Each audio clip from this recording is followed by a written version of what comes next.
Hi పిల్లలు, శుభోదయం. ఇప్పుడు మనం అక్షరం పాఠాన్ని రివైవ్ చేద్దాం. ఎందుకంటే మనకు టర్మ్ ఎగ్జామ్స్ వర్షాల కారణంగా వాయిదా పడిన విషయం మీకు తెలిసిందే. మన టైం టేబుల్ 18కి మార్చారు. 18 నుంచి మన టర్మ్ పరీక్ష కనుక ఇంకొకసారి మనం రివిజన్ చేసుకోవడానికి అవకాశం వచ్చింది. కనుక అక్షరం అనే పాఠాన్ని మనం రివిజన్ చేద్దాం. ఇప్పుడు ఒకసారి చదువుకుందాం.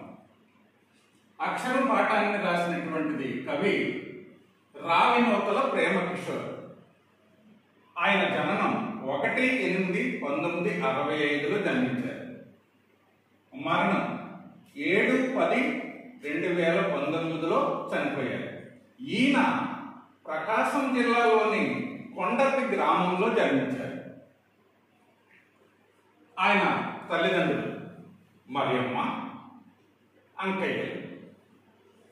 ఆయన రచనలు పొడమి, ఇంకు చుక్క, తామి, కల్లం దెబ్బ మొదలైనటువంటివి ఆయన రచన. ఇది కవి పరిచయం. ఇక్కడ ఆయన రాసినటువంటి గేయాన్ని ఒకసారి మనం చూద్దాం. అక్షరం గేయం. నా గుండె గవాక్షంలోనే కాదు, మూసిన నా కనురెప్పలపై కూడా అక్షరాలు కవాతు చేస్తుంటాయి, నిరంతరం నిద్రాభంగం చేస్తుంటాయి. అక్షరం, అసలు అక్షరం అంటే అర్థం ఏమిటి? క్షరము లేనటువంటిది, క్షయము కానిది. క్షయము అంటే నశించనిది.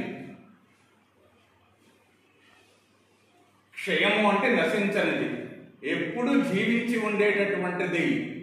సృష్టిలో అక్షరం ఒకటే. ఆ అక్షర గేయాన్ని గురించి మీరు విన్నారు. ఇప్పుడు అక్షర సారాంశాన్ని ఒకసారి చూద్దాం. కవి అక్షరాలతో తనకున్న అనుబంధాన్ని గురించి ఎలా చెప్తున్నాడు మనకి.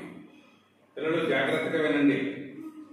నేను బాగా చదువుకుని ఈ ప్రపంచాన్ని మరింత మెరుగుపరచాలన్న అమ్మ ఆశ నా గుండె చప్పుడైంది. ఇప్పుడు నాకు కళ్ళు మూసినా తెరిచినా అక్షరాలే కనిపిస్తుంటాయి. నేను బాగా చదివి గొప్ప ప్రయోజకుడిని కావాలనే అమ్మ కోరిక నన్ను నిద్రపోనివ్వడం లేదు. అమ్మ ఆశలు నన్ను ఒళ్ళంతా కళ్ళు చేసుకుని శ్రద్ధగా చదువుకునేలా చేశాయి. అందుకే ఆ అక్షరాలు కలలో కూడా నన్ను వదిలిపెట్టడం లేదు. మా అమ్మాయి నా పంతులమ్మ, నేను ఆమెకు బుజ్జోడిని. కాబట్టి పడుకునేటప్పుడు కూడా నాకు అక్షరాలను నూరిపోసింది. అందుకేనేమో చదువు పట్ల నాకు ఆసక్తి పెరిగింది. అన్నప్రాసన రోజు నా ముందు పెట్టిన అన్ని వస్తువుల్ని వదిలేశాను. ఎర్రని కలాన్ని పట్టుకున్నాను. కలం పట్టిన నేను లోకానికి మేలు చేస్తానని ఆనందంతో అమ్మ మురిసిపోయింది. అమ్మ మాటల్లోనే కాదు, ముద్దుల్లోనూ అక్షరాల గుర్తులు ఉన్నాయి. అందుకే నేను అమ్మను ప్రేమించినంతగా అక్షరాన్ని ప్రేమిస్తాను. అమ్మ కోసం బాగా చదువుకుని అమ్మ కోరిక తీరుస్తాను. అమ్మను గుర్తు చేసుకుంటూ అమ్మ ప్రేమను తెలిపే అక్షరంగా మారిపోతాను అని కవి అక్షరంపై, అమ్మపై ఉన్నటువంటి మమకారాన్ని చక్కగా ఈ సారాంశంలో మనకు వివరించారు. పిల్లలు విన్నారు కదా. ఒకసారి మనం ఈ పాఠానికి వచ్చినటువంటి సమానార్థక పదాలు. అసలు సమానార్థక పదాలు అంటే ఏంటి? సమానమైన అర్థాలు కలిగినటువంటి పదాన్ని సమానార్థక పదం అంటారు. వాటినే పర్యాయ పదాలు అని అంటారు. పర్యాయము అంటే మరల అని అర్థము. పర్యాయ పదాలు మరలా మరలా అవే అర్థాన్ని ఇచ్చే పదాలను పర్యాయ పదాలు అంటారు. అసలు పర్యాయ పదానికి నానార్థానికి తేడా ఏంటంటే పర్యాయ ఒక పదానికి అదే అర్థాన్ని ఇచ్చే పదాన్ని పర్యాయ పదము అంటారు. నానార్థాలు అంటే ఒక పదానికి అనేక అర్థాలు చెప్పడాన్ని నానార్థాలు అంటారు. పిల్లలు విన్నారు కదా, ఇక్కడ సమానార్థక పదాలు, వీటినే పర్యాయ పదాలను కూడా అంటారు.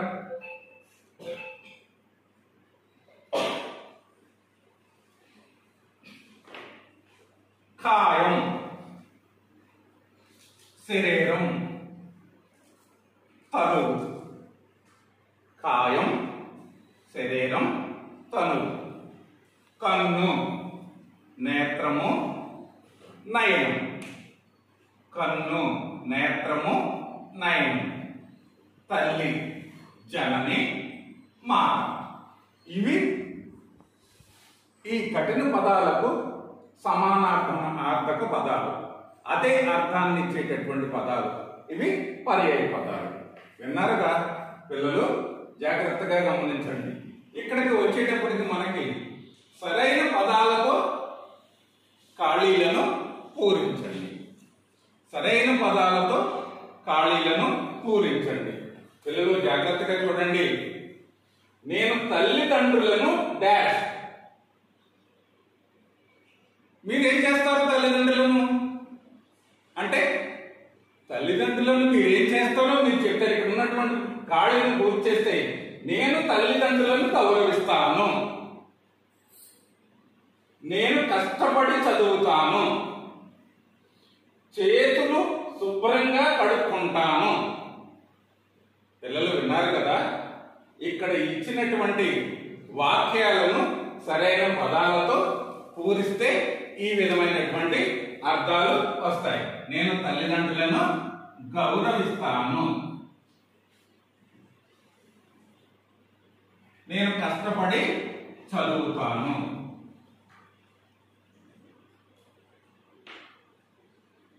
చేతులు శుభ్రంగా కడుక్కుంటాను.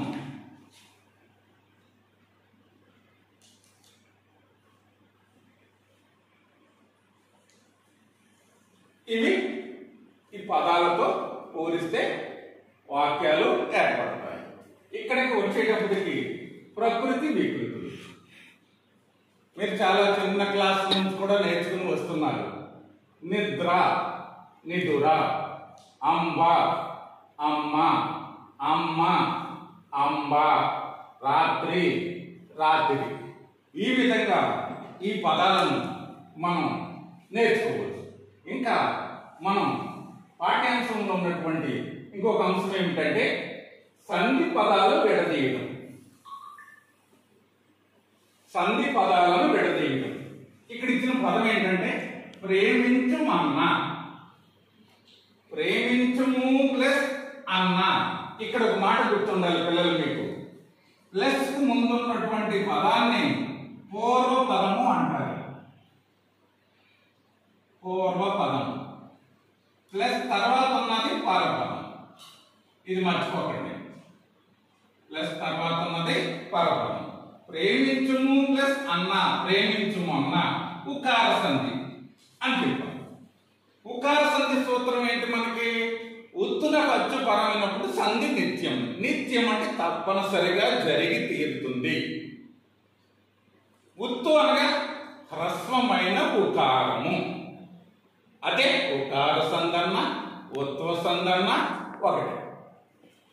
ఇక్కడ మూలో ఉన్నటువంటి ఇన్ ప్లస్ उ ఈజ్ ఈక్వల్ టు ము. దీంట్లో ఉన్నటువంటి ఈ అచ్చుకి అదేగా సూత్రం మనం అనుకున్నది. ఉత్తునకు అచ్చుపరమైన, ఉత్తునకు అచ్చు పరమైన సంధి నిత్యం. తప్పనిసరిగా ఉత్తు అనగా హ్రస్వమైన ఉకారము, అచ్చు, ఆ అచ్చే ఉకారము. ఉకారానికి అచ్చులేంటి మనకి? ఆ, ఆ, ఆలు. ఎన్ని? మొత్తం 7 అక్షరాలు ఉంటాయి మనకి అచ్చులు. ఆ అచ్చులు ఉకారానికి అచ్చులో కూడా మనకు తెలియాలి. వచ్చిన సంధి నిత్యము. ఉకారానికి అచ్చు పదం అయితే వస్తే తప్పనిసరిగా సంధి జరుగుతుంది. ఇక్కడ ఉకారానికి ఆ ఉత్తునకు అచ్చు పదమైనప్పుడు సంధి నిత్యము. ప్రేమించుమన్నా, ప్రేమించుము ప్లస్ అన్న, ప్రేమించుమన్నా యథారూపము, సంధి రూపము, సంధి విడదీసిన రూపము, ఉకార సంధి. మల్లన్న, మల్ల ప్లస్ అన్న, అకార సంధి అన్నాం. అకార సంధి సూత్రం ఏంటి? అత్తునకు సంధి బహుళం. బహుళం అంటే 4 రకాలు: సంధి జరిగిన రూపము, సంధి జరగని రూపము, ఎడాగము వచ్చి సంధి జరిగిన రూపము, అన్ని విధంగా జరిగే రూపం. 4 రూపాలుగా సంధి జరగడాన్ని బహుళం అంటారు. బహుళం మల్లా ప్లస్ అన్న. ఇక్కడ కూడా మనకు డౌట్ రావాలి. మల్లా ప్లస్ అన్న మల్లన్న, మల్లా ప్లస్ అన్న మాయ. ఇక్కడ అమ్మ వస్తే యా వస్తుంది, సంధి జరగదు. ఇక్కడ తప్పనిసరిగా సంధి జరుగుతుంది మనకి. అత్తునకు సంధి బహుళం, అకారానికి సంధి అనేక రకాలుగా జరుగుతుందనే దాన్ని బట్టి మల్లన్న అని వచ్చింది. మల్లా ప్లస్ అన్న మల్లన్న, అకార సంధి. డియర్ చిల్డ్రన్, ఈ అక్షరం అనేటటువంటి పాఠాన్ని గురించి మీరు నేర్చుకున్నారు, విన్నారు, చూశారు. ఆల్రెడీ ఒకసారి చదువుకుని ఉన్నారు, రెండోసారి మనం రివైవ్ చేస్తున్నాం. మరలా ఎగ్జామ్స్ వచ్చేలోపు మరలా ఇంకొకసారి మీరు చదువుకుని మంచి మార్కులు తెచ్చుకోవాలని కోరుకుంటున్నాను. Thank you children.